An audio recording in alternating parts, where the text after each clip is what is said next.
So can I count on you? One last time? All right, kid. Let's go do it. One last time. Welcome back to day 19 of 50 Days of Drake. Today, instead of finishing up the last part of the documentary, we're going to talk about all the news that came out on, I think it was 2 days ago. So I'm recording this on Saturday, April 16th. So 2 days ago, there was like a live stream Twitch event with Arnie Meyer and people from Naughty Dog talking about and playing through the Madagascar gameplay. So I wanted to go over with you. I actually wanted to push this video up to day 22, but I have already like 3 other parts recorded and they were already done and edited. I didn't want to like start a whole hot mess, and I want to keep it at like 1 every day. So sorry, just know that I wanted to put this up sooner, but since I have to record more than 1 episode at a time, and for days when I really can't, I want to make sure there's content every day for you guys and keep my promise that every day there'll be a new video. So today we're gonna talk about all of this new info we have about Uncharted 4. Okay, so forgive me that this doesn't go up any earlier. Okay, first we're gonna talk about, the first thing they were talking about was the handling for the Jeep. They said it didn't feel right, so they had to do a lot of iteration for it. So they worked really hard trying to get it to feel right, and I'm really glad that they went into detail about that, because like I said, I was a little nervous about driving the Jeep, because you know, we had that hot mess with the jet skis in Uncharted 1. I mean, not to, you know, say anything bad about it, but that part was not my favorite. It was a little tough, you know, riding that jet ski. So that's the first thing. So I'm glad they spent a lot of time working on that to make it feel smooth and make it feel fun to drive. So driving on the grass, driving on the rocks, and driving in the mud all feels different. Just like if you were driving in a real truck, like it feels like you're driving over different terrains at different times, which I thought was amazing.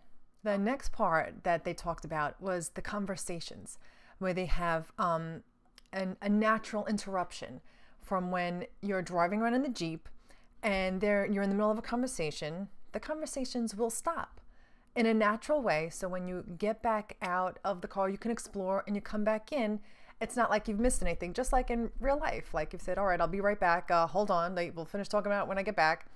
And you'll pick up on the conversation when you get back into the Jeep. And it's like a natural progression. It feels very natural. Another part of that is that certain things might come up while you're driving. So certain things that happen now, like in that moment, those conversations will reflect. So that'll take priority over if you were talking about, like, you know, oh, my spleen, or we jumped over that rock and you could have warned us, you know. I mean, so if something else happens that is more pertinent to the conversation, that part will come up first.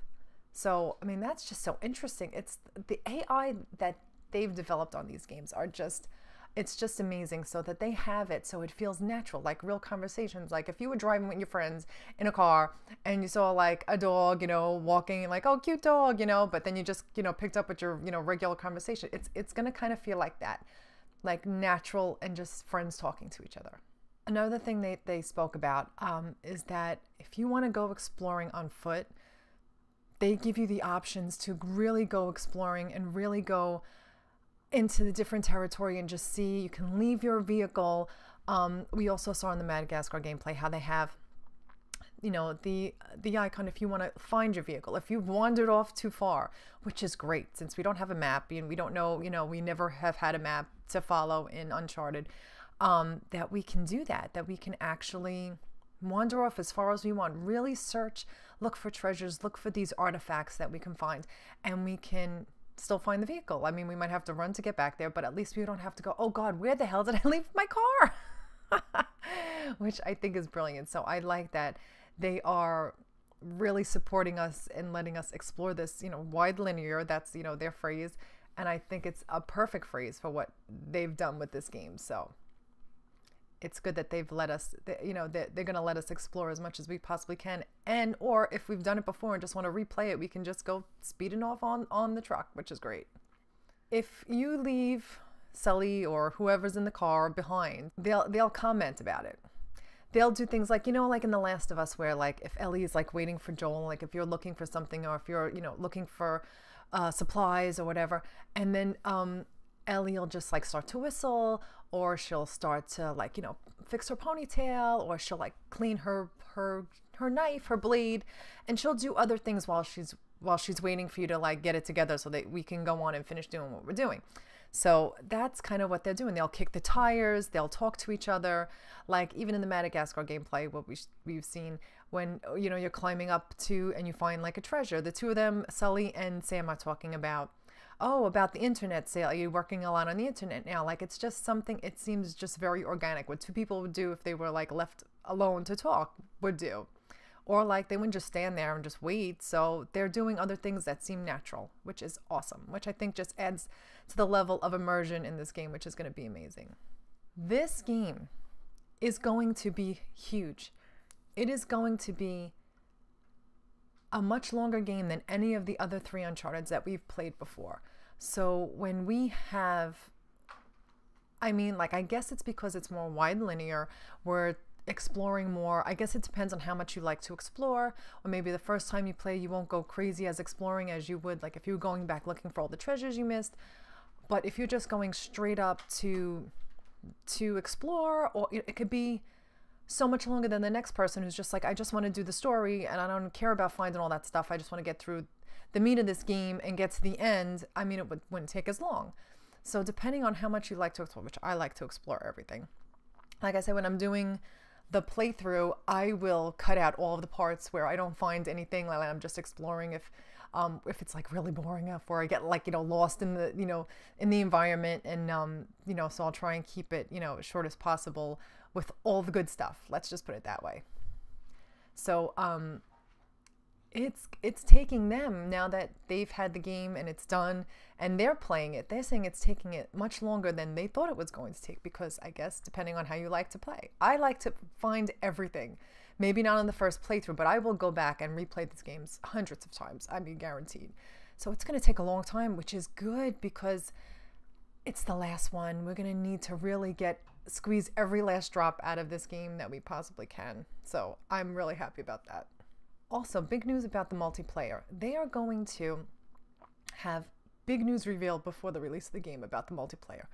I don't know what that means. They're not, you know, being specific on what the news is or what it's going to be.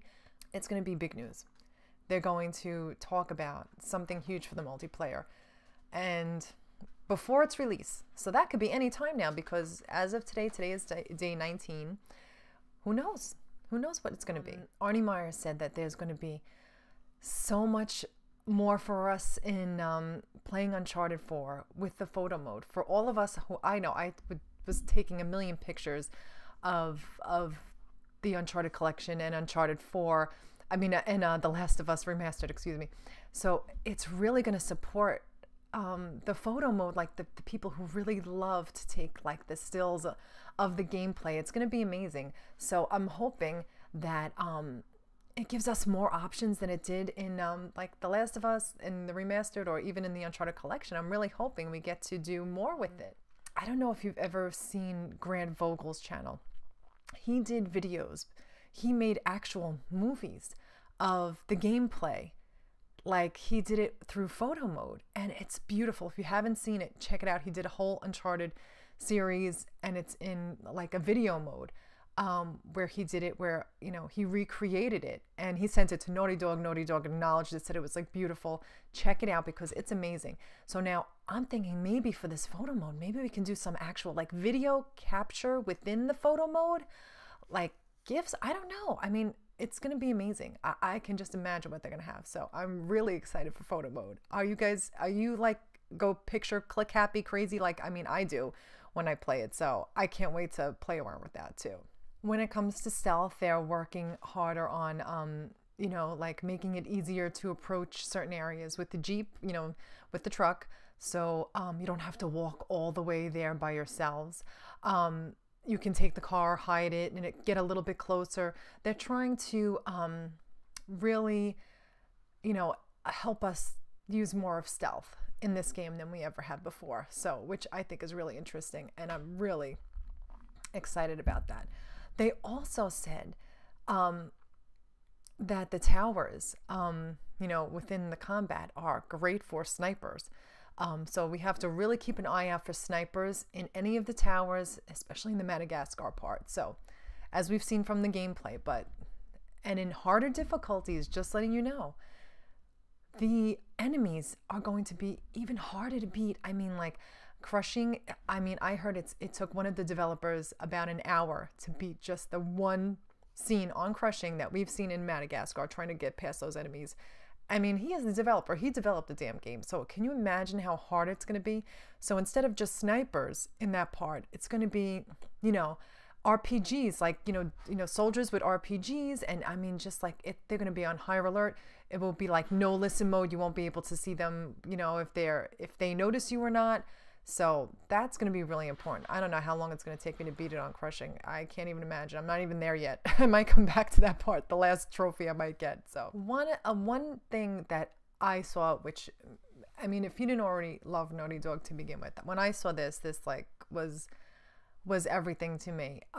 Naughty Dog worked with someone to help people with disabilities to actually be able to play the game, to use the controller in a way where they won't have problems controlling the game, which I think is so important. I support and I follow Special Effect. I don't know if you've ever heard of them. They're a company, I think they're in the UK, who fundraise for people with disabilities to get, and they modify games so that people with disabilities can actually play these games. I mean, think about it. If you're disabled, you can't really, I mean, they've come up with these amazing modifiers where people with disabilities can actually play. I mean, I've worked with children with disabilities, and to see someone with a disability who never thought they could enjoy something and them actually be able to do it is just amazing. And when I saw that, I was just like, I was so thrilled to hear that. So I think it's so important that everyone be able to play these games. These games are amazing, and no one should be left out, especially people who have different abilities from the rest of us who are so blessed, who are able and kind of take it for granted. So I was thrilled when I heard that. So people who don't have to go through special modifiers, I mean, obviously some people will still, but thank you, Naughty Dog, for thinking about people with disabilities. It's just brilliant, and thank you so much for that. Not like anyone from Naughty Dog is going to see this, but I'm telling you guys, I appreciate it so much. So thank you guys. That's awesome. So when you are in the truck and you drive off a cliff, you will be able to respawn at the latest checkpoint. So if you die there, I guess it's not like, in The Last of Us on grounded mode. Well, if not, I'll just let you know. Sometimes you could be like, 99% through the wave of the battle. And if you die, like on the last guy, you will go all the way back to the last checkpoint, which sucks. But that's part of the struggle of playing on harder difficulties. So now if you drive off a cliff and die, you will just restart at the next checkpoint, which is good. If you're in a tight spot and you're like, you know what, I just want to restart this, that's pretty cool. They didn't show any of the menus when they did the Twitch stream, because there are spoilers in the menu. I mean, like, what do you think they are? I don't even know. I mean, I'm so excited. What could possibly be in the menu screen? I mean, besides photo mode, and I don't even know. But I'm so excited to find out. I mean, I am excited for the menu screen, people. This is insane. They also said that there are so many things that they have not revealed to us yet in the gameplay or any of the trailers that they've shown us. There is so much yet to be revealed. So what else could it possibly be? What else could they possibly, have to show us? I can't even imagine. Like I said, I think it's going to be so epic, and it's going to be, we're going to get every last penny's worth out of this game. Because, like I said, in the length alone, and it's going to be quality. It's not going to be, there might be a filler here and there, like maybe little bits, but I can't imagine that game being nothing but total epicness. They said they will reveal some of the trophies, because that usually gets leaked anyway, regardless whether you want to know about it or not.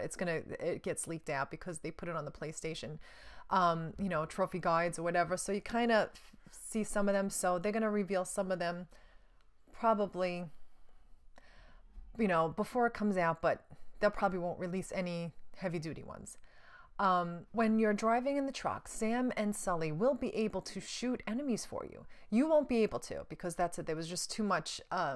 It was too much to try and iterate to get it done. But you will be able to have your friends shoot at enemies for you while you're driving, which is amazing. Also, on crushing difficulty, aside from the fact that there's no like listening mode where you can see if the enemies are aware of you and how much aware of you they are, you will. They'll be so much more aggressive on crushing and hard modes. So they will not give up easily, and they're going to be so much harder to kill. So good luck with that. So the enemies, they'll act and react differently if you're on foot or if you're on the Jeep. I mean, so that's pretty cool. I mean, like, I don't know how that's going to work, but I mean, that's pretty interesting. So you might be able to get away with more on foot or in the Jeep. I don't know. I was really excited to learn about this. There is some situation, more than one, they said, where you can sneak through without having to fight any enemies. And there is a trophy tied to this. So I am really excited about that one because I love stealthing through certain areas, or to see if you can stealth through certain areas. So the fact that you can and get a trophy for it is just even better. So I'm excited for that. I can't wait to go back and get these trophies and find out where we can get the trophies. I'm not going to study the trophy list beforehand. I want to come across things naturally and see what trophies I get just in game, just by playing, without having to, you know, without knowing what's coming up. Then on my second playthrough, I'll look over the list and I'll start going through and knocking them out. We found out that the markers for the enemies, their awareness of you will be able to be turned on and off. So like, I don't know about you, but the indicators of if they see me or if they're aware of me kind of was distracting, just because the immersion, it kind of took away from the immersion, and the game is so beautiful. You really don't need it, I think. I mean, but if you want to play it, or if you're playing on a harder difficulty, depending on what you're playing as and what they allow you to have, I think I will turn them off because it's so, I think it just takes away from the beauty of the game. That's just me. But I'm glad we have a choice, which is really great of them to do that, to turn off the HUD. And, you know, so we can or we don't have to. So like in The Last of Us, there is a lot of dialogue and banter you can hear if you explore certain areas. Just like certain times, like if you're doing like speed run, you're not going to catch every piece of dialogue and every conversation. So I like, that'll probably be a trophy, I bet you it will be. That you can hear all the conversations between you and other characters, which I love. I love hearing all that, and I can't wait to explore all that and find all of those. Another big thing, which I thought was really interesting, I know like the new mechanic that we found out last week was that you can mark enemies, which is awesome, and I love that. But even if you die, those markings still stand, which I was surprised to find out, because like in The Last of Us, right? I know I keep comparing only because it's the same game developer. When you collect certain items, or like, you know, supplies or collectibles, whatever, if you die right after, before the next checkpoint, they don't carry over, they don't save. You have to go back and get them again. So the fact that they're doing this and you can keep the marks, you know, the markings of the enemies, I love that. I think that's great. And I love that mechanic. I was so shocked when we saw it on the gameplay, but I am really happy they're doing that because I think that's a great idea. I love that new addition. You can also skip the cutscenes in the playing of Uncharted 4, which I won't be doing in the first playthrough, but if you're going back for trophies, whatever, like you've already seen it, you don't want to see it, which I was concerned about because they said that all the cutscenes are like in-game. They're very, it's very fluid. You're not going to know, you know, like it's just, they've done it so well in the past, but you can skip the cutscenes if you're looking to do speedruns. I'm sure they will do speedrun trophies for this game, and I like that they have this. I'm hoping they have a speedrun counter because I'm just curious to see if I could do it at a speedrun, which I've never tried to do. Okay, so there'll be no sprint button in this game, but when you are, you know, you will move faster in combat. So I don't know how I feel, but that was like always with the games. They never had a sprint button. But I like the fact that it does move faster when you're in combat because you're going to need it. So the Jeep cannot be destroyed, but will take damage. So you might be safe in the Jeep to an extent, but not if you are you know, sitting in it and thinking you're like in a bubble of protection. You won't be, because they could still shoot and kill you. Like we've seen in some of the gameplays. It can't be destroyed, but it can take a lot of damage. I don't know how that affects the gameplay. I don't know if you would have to look for supplies to, you know, fix the Jeep. I don't know how that would work. So that's just, you know, pure speculation. So that's the end of this video. This is kind of a little bit of a longer video that we're used to doing in the 50 Days of Drake series. But this was really important to go over all these points for anybody who is interested in all the new stuff. It's not really spoilery, it's more mechanics based. So I just wanted to make sure you guys got this. Like I said, I apologize for not putting this out on Saturday, the 16th, but like I said, I'm on like such a tight schedule with this game. If I would have pushed this forward, I would have had to redo all those videos, and it's just, I don't have the time. But so please know that if I could have, I would have put this up sooner. So this is, I am recording this on Saturday, the 16th. So this will be our day 19 video. Tomorrow I will get back on the 18th day to talk about the final part of the documentary series that Naughty Dog has done. Day 17 is going to be the opening of the Uncharted art book. So we can kiss it. We can kiss it and hug it. I can't wait to open it and see it, you guys, and you guys will see it with me. So thanks for watching. Thanks for watching this video. Thanks for supporting this channel. You guys are awesome. Keep leaving me comments. We have more to talk about, but we are officially in the teens. I'm so excited, guys. I can't even take it. We are so close. Anyway, thanks for watching, guys.